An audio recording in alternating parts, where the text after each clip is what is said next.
करा, आमच्याकडे पाणी नाही आमच्या गावाला. हे पाणी असं गड्डीवर पाणी भरून आलं, पाहून घ्या पाणी बी आणले नाही झाले, पाणी नाही आमच्याकडे. माझ्या म्हणणं एक आहे, एकच एवढ्याच कोपऱ्यातली जेवढे वार्ड आहे तेच परिस्थिती सर्वांची आहे.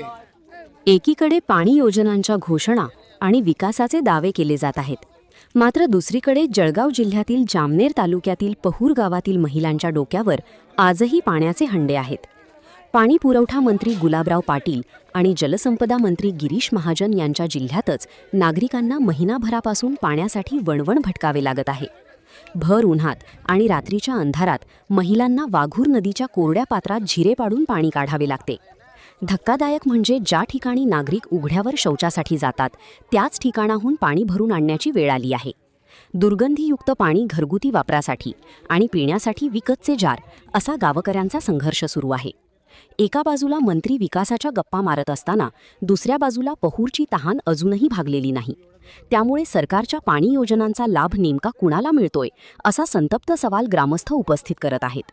सरकारी दावे आणि प्रत्यक्ष वास्तव यामध्ये मोठी दरी असल्याचे चित्र पहूरमध्ये दिसत आहे. विकासाच्या गप्पा आणि योजनांच्या घोषणा सुरू असताना महिलांच्या डोक्यावर अजूनही पाण्याचे हंडे आहेत आणि त्यांच्या डोळ्यांत एकच प्रश्न, आमच्या नशिबी नळाचे पाणी कधी येणार? कागदावरच्या योजना आणि प्रत्यक्षातील तहान यामधील अंतर किती मोठं आहे याचं जिवंत उदाहरण म्हणजे जामनेर तालुक्यातील पहूर गाव.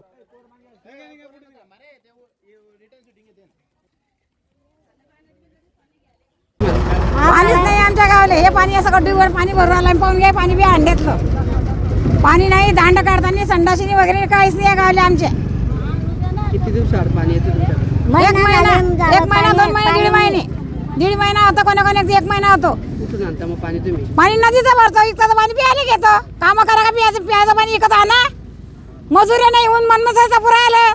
टँकर नाही येत का गावात? टँकरवर लढाया होता, बाहेर पडता. एका टँकरचं पाणी कोणाकोणाला पुरी ना आले. उन्हामध्ये पाणी भरायला लागतं. उन्हामध्ये पाणी भरायला जाणं पडते. ते पैसे देऊन बी टँकर आणा का मग आम्ही ना गरीबांना प्यायला आणा का वापरायला आणा.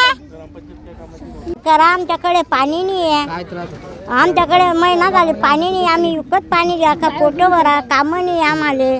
हा, या वयात पाणी भरावं लागतं. या वयात ना काही काम होत नाही दादा. तशीच मी पाण्याला बी जाते, कामाला बी जाते. कुठून आणते पाणी? पाणी तिकून आणतात, नदीचं जिऱ्याचं. रात्रात जागे राहतात आणि त्या पाण्यासाठी नंबर लागत नाही त्या जिऱ्यावर सुद्धा. टँकर येत नाही का?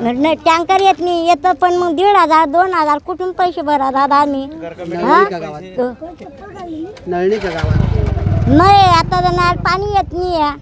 अच्छा, किती दिवसाआड नळाला पाणी येतं? आता 1.5 महिना झाला नळाला पाणी येत नाही आहे. पाणी एवढं घाण आहे. पाण्यास आम्ही वापरताय कसं घाण. वापरता मग घरात? तुम्ही कसं राहताय आता? मग काय करा, तसंच पाणी वापरताय. कुठून आणा पाणी? कोणी देत नाही. लोक म्हणतात आमच्याकडे जेवण करी जा, पण पाणी नको मागा. हा, प्यायचं पाणी कुठून आणता? प्यायचं पाणी कुठून आणता मग? मग आम्ही हेच पाणी पिताय गाई संगल. खराब पाणी? हा, हेच पाणी खराब पाणी पिताय आम्ही. गाई घेतात गेले मग तेच पिता. कोणी देत नाही. कुडी पैसे पुरा आम्ही कमावणार कोणी नाही. एकटी बाई मी काय करू? पोट भरू का एकटाचं पाणी घेऊ? नाव ताई तुमचं? सुभद्रा रामदास बारी. माझ्या म्हणणं एक आहे, एकच एवढ्याच कोपऱ्यातली जेवढे वार्ड आहे तेच परिस्थिती सर्वांची आहे. आज एकाचीच नाही आहे. आज तुम्ही या कोपऱ्यात आले, एवढं पाहिलं, दुसऱ्या कोपऱ्यात गेले ते दिसलं नाही.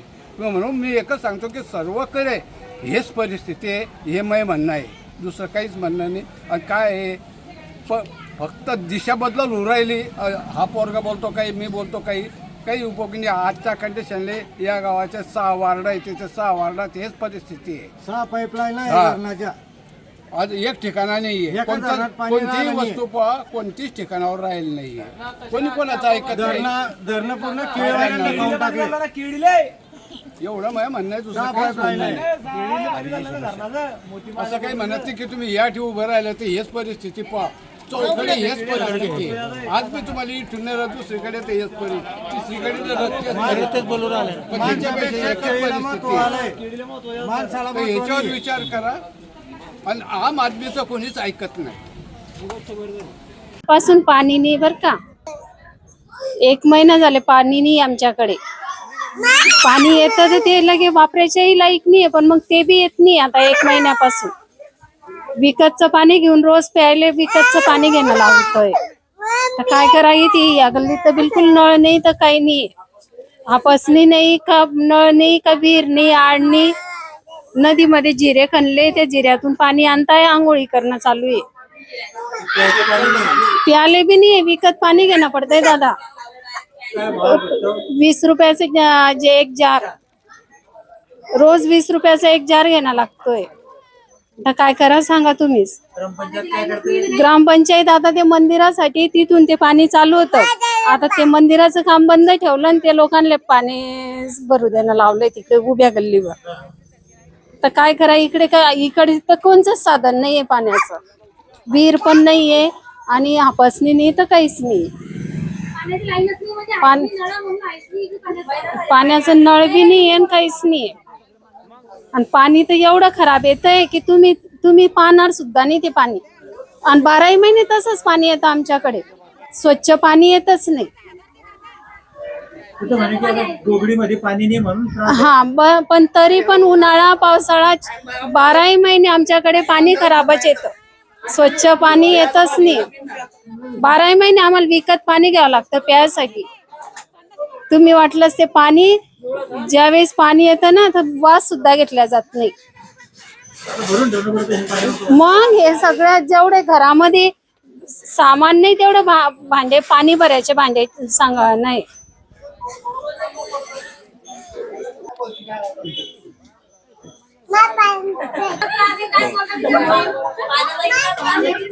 शाम आले की पाणीच नाही, खरोखर पाणी नाही. काय करा ना इलाज मोठे.